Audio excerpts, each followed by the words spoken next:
today we got a little something different going on. I'm going to ask for your help as viewers.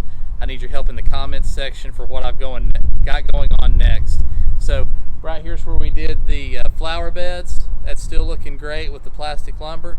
So in that video I alluded to we may be doing something back here with the fence, so let's walk back here and I'll show you what I've got going on.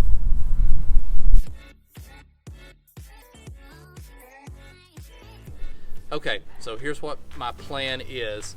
I'm going to put up a new fence back here behind me. This is a 6-foot tall fence, privacy fence. These boards are side by side. I'm going to do board on board, 8-foot tall, and I'm going to go in front of this fence and around the back. So here's the part I'm going to need your help on. If you get a shot out through here, this is a green belt area, so no more houses are going in. So what I want to do is I'm going to move the fence up. So let's walk over here and I'll show you what I'm talking about. Okay, right in this area, I want to store a pop-up camper that's only about this high. And I want to store you may have seen it on the earlier videos, the pressure washer trailer. So really short, not too long.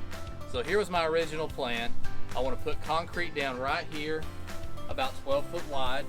So we're going to come from this fence over to this downspout here. And it'll be concrete all the way through here. Okay, so I can take the pop-up camper, I can back it all the way up to the house.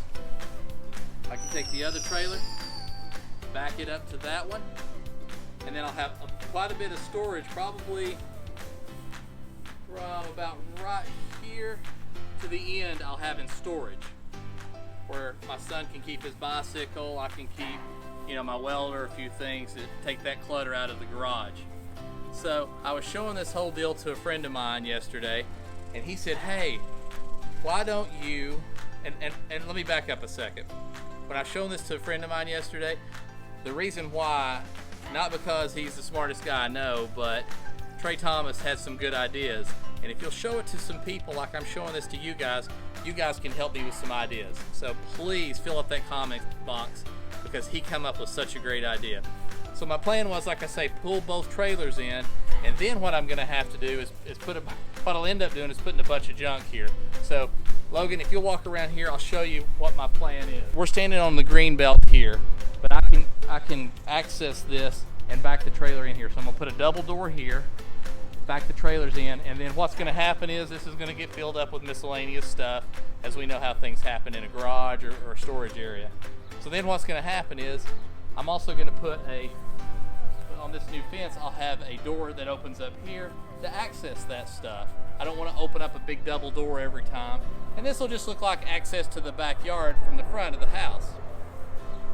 Well, the problem is you'll get a bunch of junk in here, and then it'll all have to be moved anytime you want to pull either of the two trailers out. So my buddy Trey said, well, why don't you do this?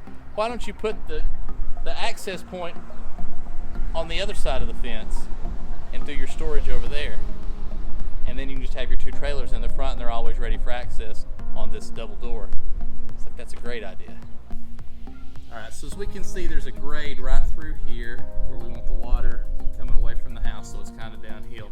So I want to know what you guys think. I'm going to build this 8-foot fence up, 8-foot tall, or 8-foot tall fence, and then when I build up the 8-foot tall fence, I'm going to have a roof that goes from this fence down to the other fence with rafters, 2x6 rafters.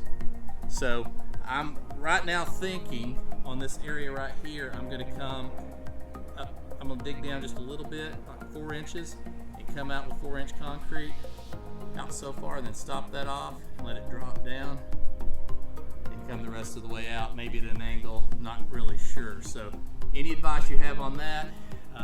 I'm going to put a plate on the top of that fence that's going to connect. You can kind of see in the background, you can see those metal posts.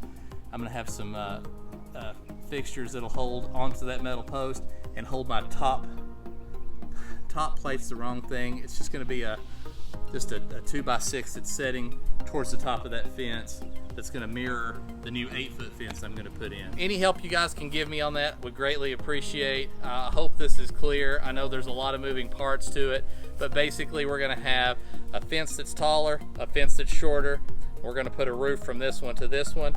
I'm going to put a cap over that roof, So what you're going to have from the street is, behind me, you're just going to see, this is the street view, what you're looking at.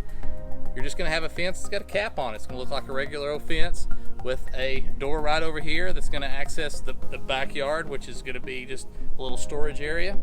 And then the rest of it's going to hold trailers, and people really won't know what it is. It just looks like my backyard. So any tips you've got for that, any advice, just anything you can think of, please let me know in the comments section. And stay tuned, because shortly we're going to get this thing built. Oh, and if anybody comes up with a great idea that I use in this project, you'll be entered to win a $50 Home Depot gift card. Thanks for playing.